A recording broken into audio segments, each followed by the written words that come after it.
여러분 신앙생활은 대충대충 해서 될 게 아니라는 것을 저와 여러분이 깨닫게 되기를 간절히 소망합니다. 여기에 있는 제가 아유 대충 해서 안 돼요 라고 해서 그렇게 생각하는 게 아니라 성령께서 여러분의 마음 가운데 깨달음을 주시기를 소망해요.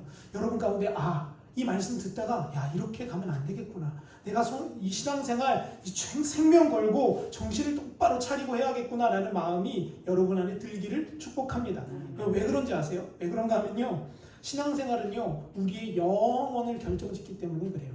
여러분 단순히 내가 짜장면 먹을까 짬뽕 먹을까 아니면 내가 승용차를 살까 트럭을 살까 이런 결정이라면 문제될 게 없습니다. 여러분 그런 것 가지고 기도하면 하나님이 뭐라고 하실 것 같으세요? 하나님은 딱 이렇게 말씀하실 거예요. 네가 먹고 싶은 거 먹어라 라고 말씀하실 거예요. 짜장면이 중요하고 짬뽕이 중요한 게 아니에요. 진짜 중요한 거는 우리의 신앙생활이 지금 잘 가고 있는가, 내가 지금 믿음 생활을 제대로 걷고 있는가를 점검하는 겁니다. 그렇기 때문에 우리의 영원한 생명을 좌지우지할 수 있는 이 신앙생활을 생명 걸고 목숨 걸고 우리의 모든 것을 들여서 하는 저와 여러분이 되시기를 간절히 축원합니다. 여러분 근데 그럼 신앙생활 어떻게 하면 되나요? 제가 이거를 가지고 오늘 좀 말씀을 나눌 거예요. 여러분 대체적으로 많이들 교회에 나오는 사람들은 신앙생활을 어떻게 하냐 하면 목사님의 말을 듣고 합니다. 또는 이미 나보다 먼저 믿었던 집사님 혹은 권사님, 장로님이 하는 걸 보고 대충 이렇게 하는 거구나 이렇게 눈치로 하는 사람들도 꽤나 많이 있어요. 정말 체계적으로 배우고 어떻게 하는 거라고 가르쳐주지 않는 이상은 대다하게 어떻게 하냐면 다 눈치 보고 하는 거예요. 이럴 때는 이렇게 하는 거구나, 이럴 때는 이렇게 해서 이렇게 움직이는 거구나 하고 대충 눈치로 그리고 그렇게 배워서 신앙생활을 하는 경우가 많이 있습니다. 근데 여러분 신앙생활의 기준은 뭔지 아십니까? 신앙생활의 기준은요 목사의 말이 아닙니다. 신앙생활의 기준은요 교회에 있는 성도들의 삶과 행동이 아니에요. 신앙생활의 기준은 뭐냐 하면 우리가 가지고 있는 오직 말씀, 오직 성경이 우리 신앙생활의 기준이 되어야 한다는 거예요. 여러분 그래서 성경은 뭐라고 부르냐면 캐논이라고 불러요. 캐논은 무슨 뜻인가 하면 기준, 잣대라는 뜻입니다. 성도라고 말하면 신앙생활하는 사람들이라고 말한다면 뭘 따라 신앙생활해야 되냐? 아주 간단해요. 말씀을 따라 신앙생활하는 거예요. 그게 진짜 신앙생활입니다. 여러분 죄송합니다. 여러분 교회를 왔다 갔다 하고 헌금을 드리고 기도하고 봉사하는 것, 그것을 많은 사람들은 뭐라고 생각하냐 하면 신앙생활이라고 생각을 합니다. 여러분 저기에 그림 중에 보면 오른쪽 밑에 보면 누가 설거지하고 있어요? 남자분들이 설거지를 하고 있는 장면이에요. 제가 예전에 서울에서 사역을 할 때 밥이 고민이더라고요. 한 300명 정도 되니까 1, 20명은 그냥 하면 되는데 300명 정도 되니까요. 여러분 밥하는 걸 서로가 다 부담스러워해요. 그때 당시에 어떻게 돌아갔냐 하면 속회별로 돌아갔어요. 속회별로 돌아가다가 도저히 안 돼서 뭐로 돌아갔냐? 여선교회별로 돌아갑니다.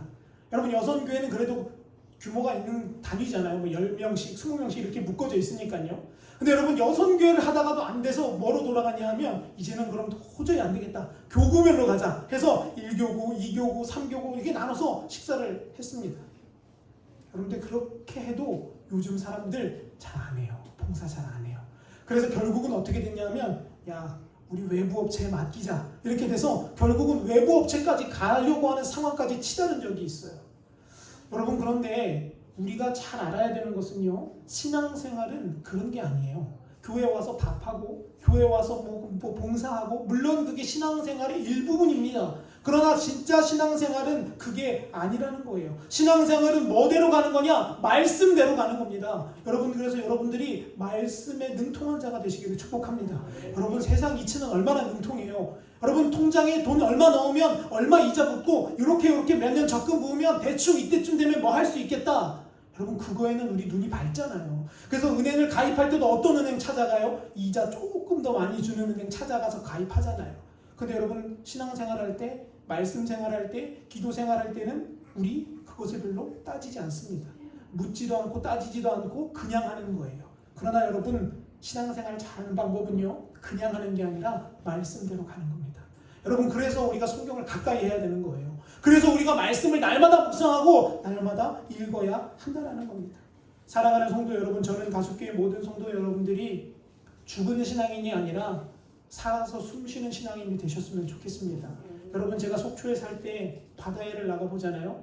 그러면 화로 공판장에 가면 여러분 잘 되는 집이 있어요. 잘 되는 집이 있는데 그 잘 되는 집의 요인이 뭔지 아십니까? 이거 딱 하나예요. 뭐냐면 고기가 싱싱해 보이면 사람들이 그 집으로 들어가요. 뭐 그 집이 뭐 테이블이 몇 개가 있건 그건 상관없습니다. 그 물고기를 담아놓은 수조 안에 고기가 싱싱하고 팔팔해 보이면 야 신선하구나 하고 그 집으로 들어가는 거예요.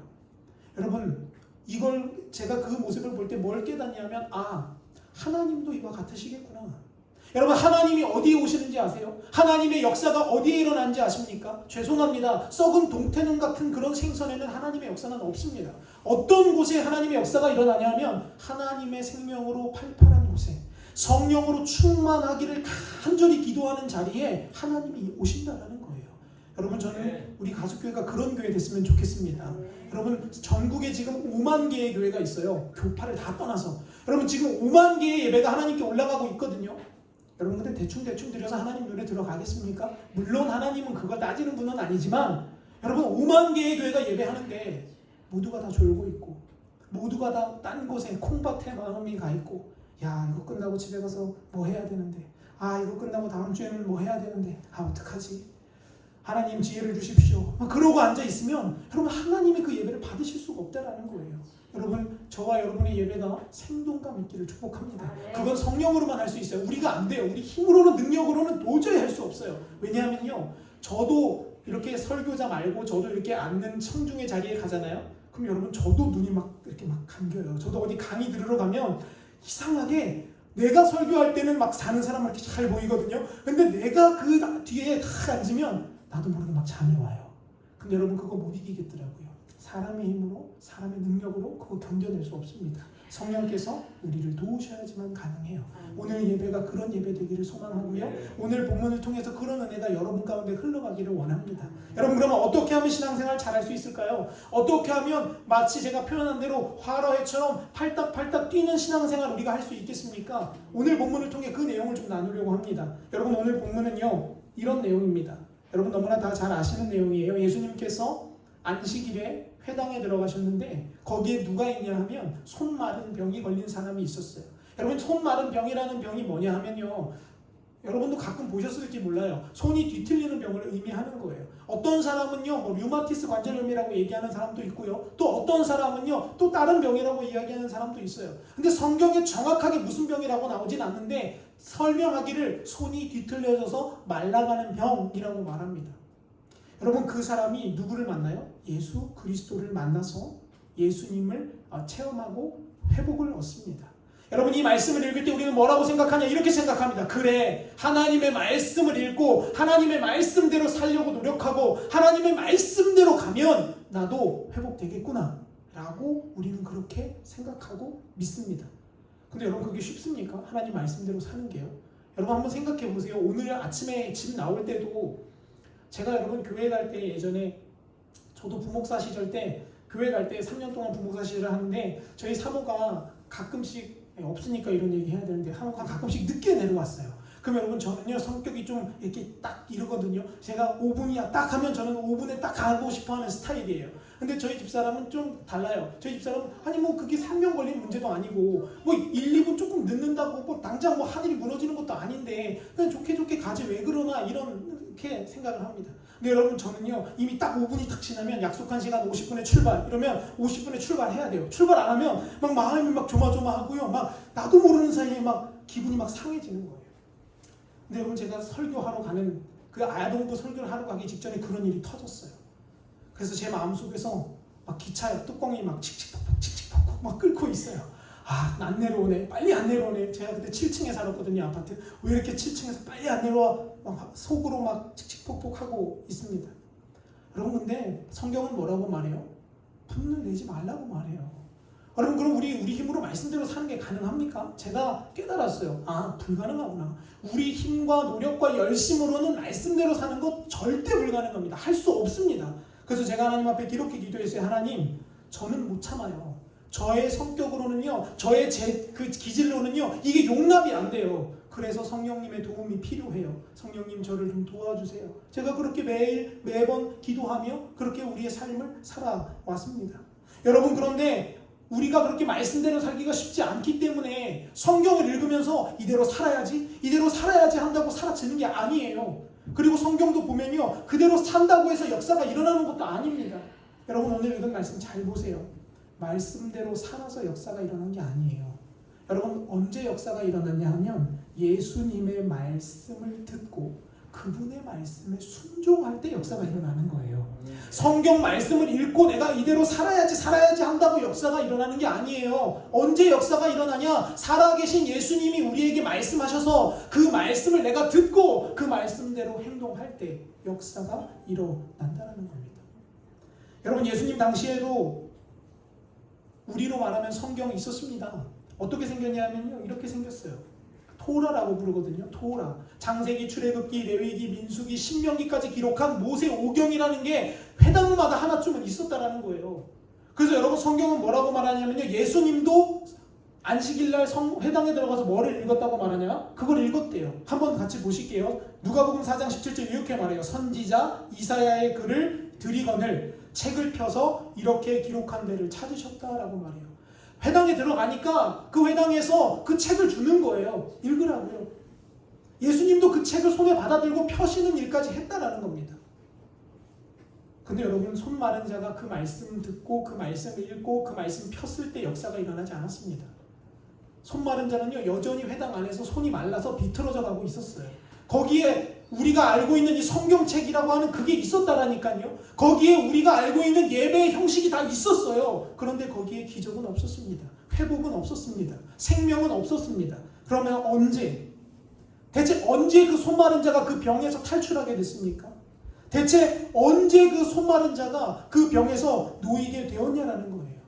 성경은 우리에게 답변합니다. 예수님의 말씀이 선포되어졌을 때, 그 말씀이 우리의 심령을 강타하고 그 강타한 말씀이 우리에게 순종으로 이끌어 갈 때 역사는 일어나는 거예요.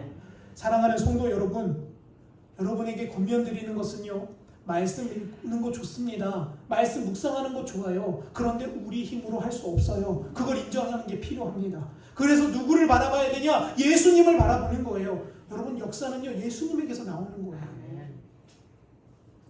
그렇다고 여러분, 오늘부터 그럼 성경 필요 없겠네 라고 하고 성경 덮으라는 게 아니라, 여러분, 우리가 바라보아야 할 분은 예수 그리스도라는 거예요. 그래서 요한복음에서 뭐라고 말하냐?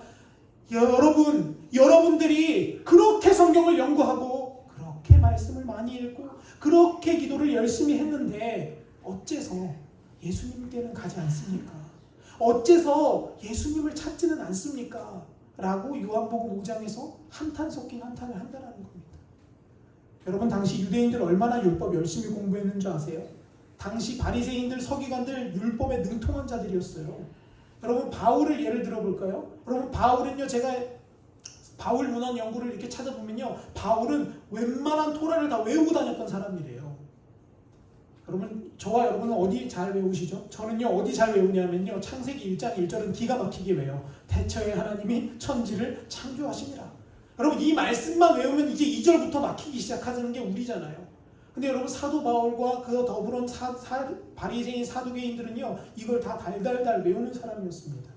그런데 그들은 예수님께 무지했고요, 성령님께 무지했어요. 그래서 결국 어떻게 되냐? 예수를 못 박는 대적자의 자리에 서게 되었다는 겁니다. 우리 시대로 말하면요, 성경 읽고 그대로 살려고 노력하고 다짐하고 힘쓰는 거는 열심히 했어요. 그런데 뭐를 안 해요? 예수님을 바라보지 않는 거예요. 성령님께 도움을 요청하지 않는 거예요.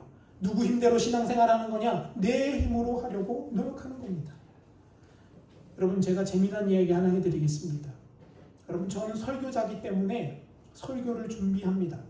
여러분, 설교는 언제 준비하는지 아세요? 많은 사람들은요, 저도 예전에 그렇게 생각했어요. 설교 준비를 언제 하냐면 딱 책상에 딱 펴놓고서 성경책 그리고 또 나머지 자료들 딱 펴놓고 이제 그 자리에서 앉아서, 하나님 오늘 다음 주에 설교할 거 주세요. 이렇게 하면 갑자기 하나님이 하늘에서 번쩍 하면서 설교해라 이렇게 해서 팩스를 쫙 보내주시는 줄 알았어요. 여러분, 근데 제가 설교자가 되어보니까요, 하나님은 설교 그렇게 안 주시더라고요. 책상 딱 펴고 앉아가지고 하나님 설교를 주세요 한다고 설교가 오는 게 아니에요. 설교는 어디서 오냐면 일상의 삶에서 오는 거예요. 내가 살아가는 동안 말씀이 깨달아지는 겁니다. 내가 지나가는 자동차를 보다가 하나님의 말씀이 생각나는 거예요. 내가 무언가를 심다가 내가 풀 한 포기를 뽑다가 하나님의 말씀이 내 마음을 진동해 가는 거예요. 그래서 그거를 연구하고 묵상하고 생각하며 설교를 준비하는 겁니다. 여러분, 그런데 요즘 설교 잘하는 목사님들 얼마나 많은지 모릅니다. 저는요, 설교 잘하는 게 늘 소원이고 그런 뭐라 그럴까? 소원이었어요. 지금도 여전히 그래요. 그런데 여러분, 저보다 설교 훨씬 잘하고 더 많이 알고 더 말도 잘하고 그리고 성질도 안 내고 조용히 하시는 분들 TV에 엄청 많습니다. 여러분, 얼마나 많이 배우는지 몰라요? 다들 박사에, 석사에, 뭐 학사에, 뭐 외국을 갔다 왔느니, 뭐 코칭에 티칭도 배우고요. 뭐 무슨 세미나는 다 다니면서 배우는 목사님들 정말 많습니다. 그런데 여러분, 제가 하나 질문 드리고 싶어요. 근데 교회는 왜 죽어갑니까? 그런데 왜 성도들은 점점 더 믿음 생활이 무너져 가냐라는 거예요. 여러분, 저는 이유를 발견합니다. 설교는요, 티칭, 코칭, 세미나에서 나오는 게 아니에요. 설교는 어디서 나오냐면 예수님의 입에서 나오는 거예요. 그분의 영에서 나오는 거예요. 그렇기 때문에 목회자가 깨어있어서 날마다 예수님의 음성을 듣고 그분에게서 들은 말씀을 가지고 내가 살아내고 노력하고 그리고 성도들에게 나누어 줄 때 그 말씀이 우리에게 칼날이 되는 거고요. 그 말씀이 우리를 세우는 거예요. 그러면 여러분, 얼마나 많은 설교자들이 있지만 저는 안타까운 게 성령님께 닫혀져 있는 설교자들이 너무 많습니다. 성령님을 옛적에 2000년 전에 저기 사도행전 때나 역사하시는 그런 분으로 생각하는 목사님들이 죄송합니다, 굉장히 많습니다. 여러분, 손 마른 자가 언제 회복되었습니까? 언제 기적이 일어납니까? 예수님의 음성이 들려올 때 일어나는 거예요. 예수님이 우리에게 말씀하실 때 일어나는 겁니다. 바꾸어 말해보겠습니다. 이 시대에 어떤 교회가 살아나는 교회가 되겠습니까? 어떤 예배자가, 어떤 성도가 하나님의 나라를 침노해가는 사람이 되겠냐라는 거죠. 말씀 달달 외우는 거, 그거 중요하지 않습니다. 진짜 중요한 것은요, 그 말씀을 통해 예수님의 음성을 듣는 거예요. 그 말씀을 통해 성령님의 임재를 경험하는 거예요. 그래서 목사의 말대로 살아내는 게 아니라, 쓰여진 책대로 살아내는 게 아니라 뭐대로 살아내는 사람이 되는 거냐? 성령의 감동을 따라 살아내는 사람이 되어야 한다는 겁니다. 사랑하는 성도 여러분, 신앙은 그겁니다. 신앙생활은 바로 그런 거예요. 성령을 따라 행동하는 거예요. 갈라디아서 5장 16절은 사도 바울이 이렇게 기록하잖아요. 여러분, 성령을 따라 행하십시오. 그러하면 여러분의 육신의 소욕을 이루지 않게 될 것입니다. 이걸 다른 표현으로 말하면 말씀대로 사는 자가 될 것입니다 라는 겁니다. 여러분, 말씀대로 살려고 노력하는 게 아니라 성령을 따라가려고 노력하십시오. 성령의 음성을 들으려고 노력하십시오. 그래서 그분과 함께 걸어가면 여러분 안에 말씀은 자동적으로 이루어지는 그 놀라운 경험을 저와 여러분들이 하게 될 것이라는 겁니다. 여러분, 사도 바울 보세요. 사도 바울 박학다식하고 모든 걸 다 알고 있었고요. 유능한 사람이었습니다. 심지어 지위까지 높았어요. 그런데 사도 바울 예수를 죽이려고 쫓아다닙니다. 여러분, 저는 두렵습니다. 제가 혹은 여러분들이 교회에 와서 성도로 직분자로 앉아있고 기도도 할 줄 알고 찬양도 부를 줄 알고 심지어 교회에 봉사도 하는데 실상 그 영적인 상황의 뚜껑을 열어보면 예수님을 대적하고 있고 예수님과 멀어져 있고 예수님과 반대편에 서 있는 그런 저와 여러분이 될까봐 저는 상당히 두렵고 떨립니다. 저는 그래서 날마다 기도해요. 하나님, 제 영적인 눈을 열어주세요. 그래서 내 지금 위치를 보게 하시고 내가 지금 어떠한 상황에 처해 있는지를 영적인 상황들을 보게 도와주십시오 라고 기도해요. 여러분, 사도 바울이 예수님 못 만났을 때는요, 그 잡학한 지식들, 배운 것들 다 쓸모없었어요. 근데 여러분, 언제 사도 바울이 변화됩니까? 말씀 읽고 기도할 때 변화되나요? 아니요. 사도 바울 언제 변화됐냐면 예수를 만났을 때 변화되었어요. 예수의 음성을 들었을 때 그 다메섹 그 길가에서 그는 변화되었습니다. 그리고 나서 그는 어떻게 살아갑니까? 그러고 나서 이제 그의 삶은 완전히 변해버립니다. 그의 삶은 완전히 달라져 버립니다. 예전에는 어떻게 살았냐 하면 말씀 읽고 내가 저대로 살아내고 말리라, 내가 11조 이렇게 하고 말리라 막 다짐하면서 그렇게 살았어요. 근데 여러분, 예수 만나고 나니까 어떻게 살게 되냐? 이렇게 살게 되더라고요. 성경 말씀 한번 같이 읽어볼게요. 시작. 무시아 앞에 이르러 비두니아로 가고자 애쓰되 예수의 영이 허락하지 아니하시는지라. 아멘. 그럼 사도 바울 뭐하는 사람입니까? 전도 여행하는 사람입니다. 그의 직업은 뭐냐면 떠돌아다니면서 복음을 전하는 게 그의 직업이에요. 그런데 지금 다시 이 성경 구절을 잘 보면 하나님이 그의 직업을 어떻게 하신 거예요? 지금 막으신 거예요. 안 돼, 가지 마 라고 말씀하신다라는 거예요. 여러분, 저와 여러분이 복음 전하러 이렇게 길을 가는데 여러분, 어떤 천사가 나타나서 야, 복음 전하러 가지 마 라고 말하면 여러분의 생각으로는 그거 천사예요, 마귀예요? 대부분의 사람들은요, 야, 이거 마귀다, 이거 복음을 못 전하게 하러 가는 거 이거 100% 마귀의 역사다 라고 생각합니다. 근데 여러분, 그게 아니에요.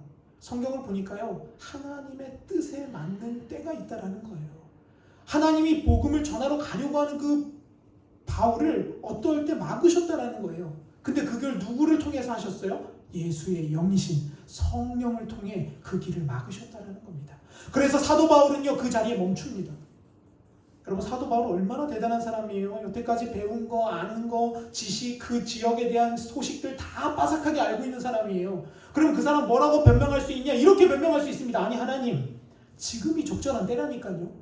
아니, 하나님, 지금이 가야 될 때라고요. 지금 제가 갈 거예요. 이렇게 말하지 않습니다. 사도 바울 뭐라고 하냐? 그 자리에서 멈춥니다. 여러분, 이게 여러분의 마음, 오늘 우리 삶에 이런 역사가 있었으면 좋겠어요. 여러분, 우리가 생각 다 하고 계산 다 하고 야, 요렇게 해서 요렇게 딱 하면 몇 년 후에 요게 딱 될 거고, 그러면 이것으로 하나님의 일을 딱 하면 멋있겠다. 우리 그렇게 꿈꾸잖아요. 우리 그렇게 하잖아요. 근데 여러분, 때로는 하나님이 우리의 길을 막으실 때가 있다는 거예요. 우리에게 필요한 건 뭐냐? 그때 순종하는 거예요. 하나님이 내 삶을 막으신다면, 그것조차 하나님의 뜻이라면 거기에서 멈출 수 있어야 된다는 겁니다. 이걸 제가 반대로 바꾸고 말해보겠습니다. 여러분, 저는 설교자고 목사입니다. 제가 설교 강단에서 저희는 설교하고 여러분들을 가르치는 게 저희의 사명이에요. 근데 하나님이 어느 날, 야, 목사야, 너 이제 그만해라 한다면 저 그만할 겁니다. 제 나이가 몇 살이건 상관없어요.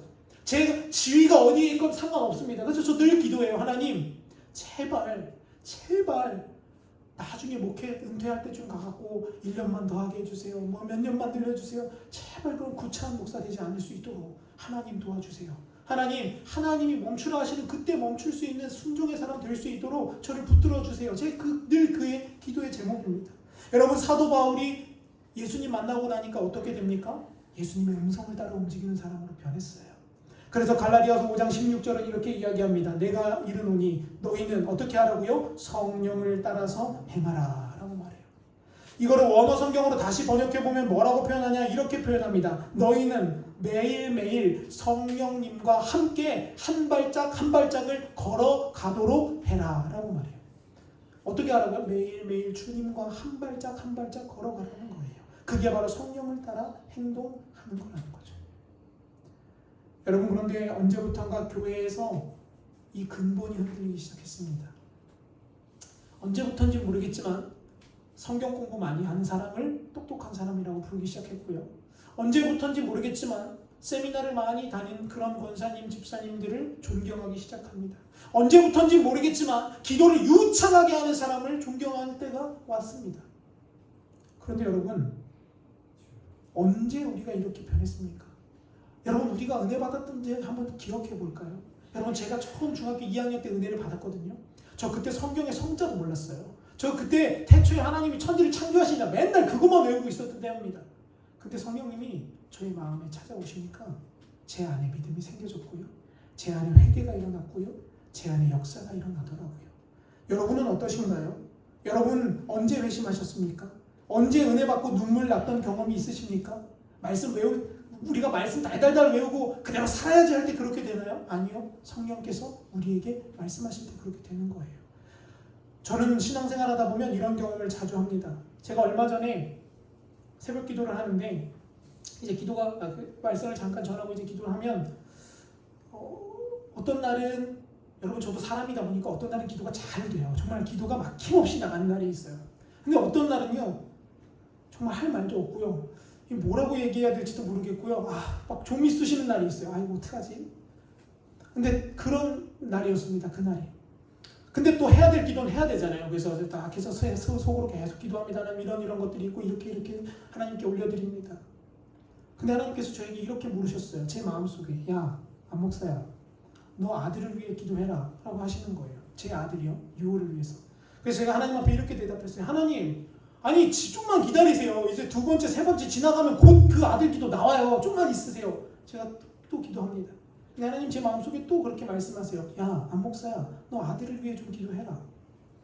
그래서 제가 또 하나님께 얘기합니다. 아니 하나님, 아니 이제 곧 나온다. 이제 5분만 기다리세요. 이제 1번, 2번, 3번 기도했으니까 이제 좀 있으면 기도할 거라니까요. 세 번째 하나님이 저에게 이렇게 말씀하셨어요. 안 목사야, 네 아들을 위해 기도해라.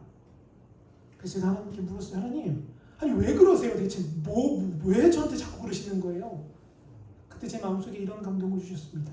너는 지금 기도하는 게 아니라 네 원하는 형식에 맞춰서 지금 가고 있는 거야. 기도 왜 하는 거니? 기도 뭐하러 하는 거야? 하나님 저에게 물으셨어요. 제가 그때 할 말이 없이 눈물이 푹 쏟아지더라고요. 여러분, 우리 기도 왜 합니까? 우리 신앙생활 왜 하는 거죠? 하나님께 순종하기 위해 하는 거 아닙니까? 그러면 하나님이 저에게 그 새벽 그게 말씀하셨으면 저는 어떻게 해야 돼요? 그 자리에서 멈추고 제 아들 기도를 하는 게 맞는 거예요. 내가 앞에 어떠한 기도의 제목이 있건 그거 관계없이 그걸 버리고 하나님이 원하시는 걸 하는 거죠. 하나님께서 저에게 그때 그걸 깨닫게 하셨어요. 다시 한번. 아, 하나님이 원하시는 건 절대 순종이구나. 내가 이미 교회적으로 신앙적으로 저는 1번부터 10번까지 잘 만들어 놓고 이대로 가면 하나님 기뻐하실 거라 생각했는데 아니에요. 여러분의 삶도 그렇습니다. 하나님이 이렇게 하시면 아름다울 거예요? 아니요. 성령께서 말씀하시는 게 아름다운 거예요. 성령께서 인도하시는 그 걸음이 가장 좋은 걸음이라는 걸 저와 여러분이 깨닫게 되시기를 축원합니다. 그래서 제가 그 자리에서 하나님 앞에 회개하며 기도해서 하나님, 그래요, 기도할게요. 하나님 뭘 기도할까요? 여러분, 제가 제 아들을 놓고 기도할 때 항상 무슨 기도를 하냐면 하나님, 이 시대가 점점 더 어려워집니다. 여러분, 저는 그렇게 봅니다. 아니, 성경은 그렇게 우리에게 뭐라고 얘기하냐면 이제 우리 교회는 더 이상 큰 예배당을 짓는 시대는 끝났습니다. 이제 더 이상 좋은 차들을 타고 다니는 시대는 이제 아마 지나갈 겁니다. 이제는 우리의 교회가 진짜 교회가 된다면 어떤 교회가 되냐? 지하로 들어가야 될 거예요. 핍박받을 거고요. 박해받을 겁니다. 조롱당할 겁니다. 여러분, 내일 모레죠. 23일 날 네덜란드 헤이그라는 동네에서 종교통합회의를 합니다. 그게 뭐냐 하면요, 불교, 모순교, 잡교, 부두교 다 모아놓고 기독교까지 들어가서 뭐라고 얘기하는 거냐, 이렇게 얘기하는 거예요. 여러분, 우리 사람은요 다 영혼을 가진 존재입니다. 그러니까 죽으면 다 어딘가를 가야 돼요. 그런데 제발 좀 고집 좀 부리지 마세요. 예수만 얘기하지 말고 산을 올라갈 때 A 등산로로 가고 B 등산로로 가건 C 등산로로 가건 결국은 어디 가는 거예요? 꼭대기 가는 거니까 우리 서로 그렇게 싸우지 맙시다. 그러니까 불교도 인정해주고 천주교도 인정하고 저기 미신 무당도 다 인정해주고 그 중에 누구도 인정하는 거예요? 예수도 인정합시다 라는 회의를 이제 진행합니다. 거기에 이제 도장 찍으면 교회에서 오직 예수라고 외치면 이제 어떻게 되는 날이 오는 거예요? 이제 잡혀가는 거예요. 아니 왜 그러냐고요. 아니 다 잘되게 하자고 했는데 왜 자꾸 너만 예수냐고. 너 법 어겼어. 너 깜빵이야. 이런 날이 이제 곧 오게 될 거라고 저는 그렇게 봅니다. 말씀도 그렇게 이야기하고요. 그래서 저는 저희 아들 놓고 기도할 때 무슨 기도하냐면 하나님, 그 시대에 제발 좀 그거 피하게 해주세요. 이렇게 기도할까요? 아니요. 저는 뭐라고 기도하냐 이렇게 기도합니다. 하나님, 그 시대에 그 진리의 말씀을 붙들고 섰을 때 어떠한 박해, 어떠한 목에 칼이 들어오는 일이 있어도 절대 진리를 굴복하지 않는 아들로 주님 키워주십시오. 하나님, 깜빵에 들어가건 죽음을 맞이하건 상관없습니다. 어차피 우리 생명 주님 거니까 주님 진리 위에 예수님만 붙들고 가는 아이로 키워주십시오. 저 늘 그렇게 기도합니다. 근데 그날 새벽 주님이 저에게 이렇게 물으셨어요. 안 목사야, 너는 지금 기도하고 있는 게 아니다. 너는 네 바램을 이야기하고 있는 거다. 너는 네가 하고 싶은 걸 얘기하는 거야. 그러면서 하나님이 저를 회개시키시기를 이렇게 회개시키셨습니다. 그렇게 기도하는 게 아니라 하나님의 뜻대로 이루어지기를 기도하는 거야. 하나님이 원하시는 대로 가기를 기도하는 거야. 거기에는 뭐가 포함되어져 있습니까? 제가 생각해 있는 건 그냥 당연히 포함되어져 들어가는 거예요. 사랑하는 성도 여러분, 제가 이런 경험을 말씀 읽을 때 하는 게 아니에요. 언제 하냐? 주님의 음성을 들을 때 하는 거예요. 말씀을 정리하겠습니다. 여러분, 오늘 손 마른 자가 언제 회복되고 언제 기적이 일어났습니까? 말씀 들고 토라 들고 달달달 외울 때 일어나지 않습니다. 언제 일어났냐? 예수님의 음성이 들려졌을 때 일어나는 거예요. 예수님의 말씀이 그의 귀에 들어갔을 때 일어나는 거예요. 여러분, 그렇다고 성경이 필요 없다는 게 아닙니다. 혹여나 오해하시면 안 됩니다. 성경 말씀은 그러면 저 뒤로 버리고 무조건 기도 무조건 성령만 하니 아니요. 그렇게 하다가는 죄송합니다. 이렇게 표현을 쓸게요. 그렇게 하다가는 무당되기 쉽습니다. 여러분 예수 무당 있는 거 아세요? 예수 무당이라는 게 있어요. 예수 무당이라는 건 제가 표현하는 용어인데요. 그게 뭐냐면 예수님 가지고 점치는 거예요. 마치 기도 많이 해서 뭐 봤다 들었다 느꼈다 막 이러면서 그거 가지고 자기 인생을 막 조정하는 겁니다. 여러분 그런 사람들의 약점은요 말씀에 서 있지 않다는 거예요.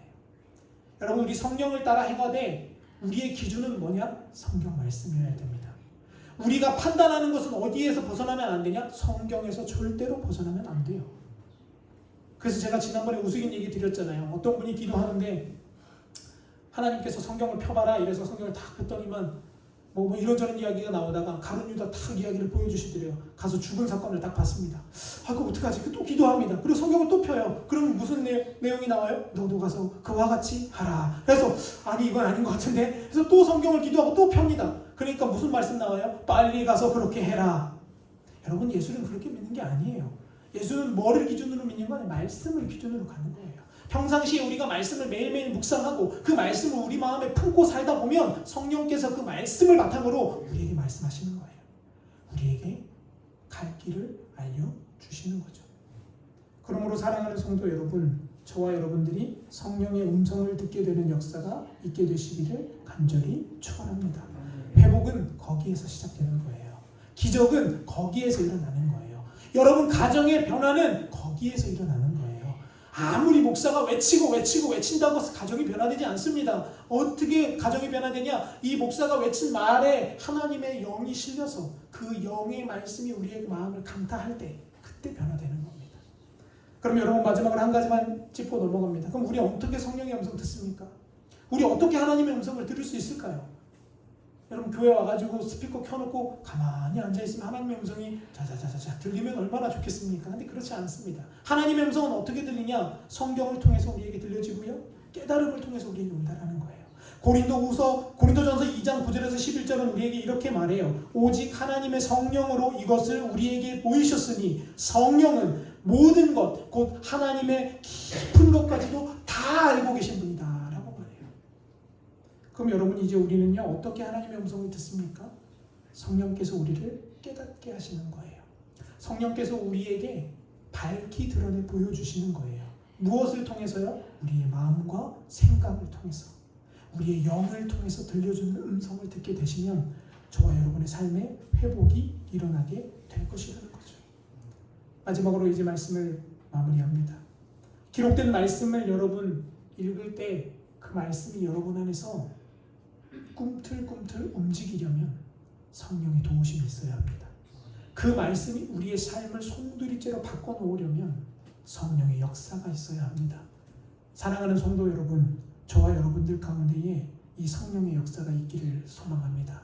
그러기 위해서 우리는 성령님을 환영해야 합니다. 우리는 성령님을 모셔드려야 합니다. 그리고 성령님께 우리의 인생을 맡겨드려야 돼요. 그럴 때 저와 여러분의 삶을 통해서 이 가숫교회의 삶을 통해서 신앙생활을 통해서 하나님의 역사가 우리의 삶에, 우리의 가정에, 우리의 일터에 나타나게 되기를 간절히 축원합니다. 함께 기도하시겠습니다.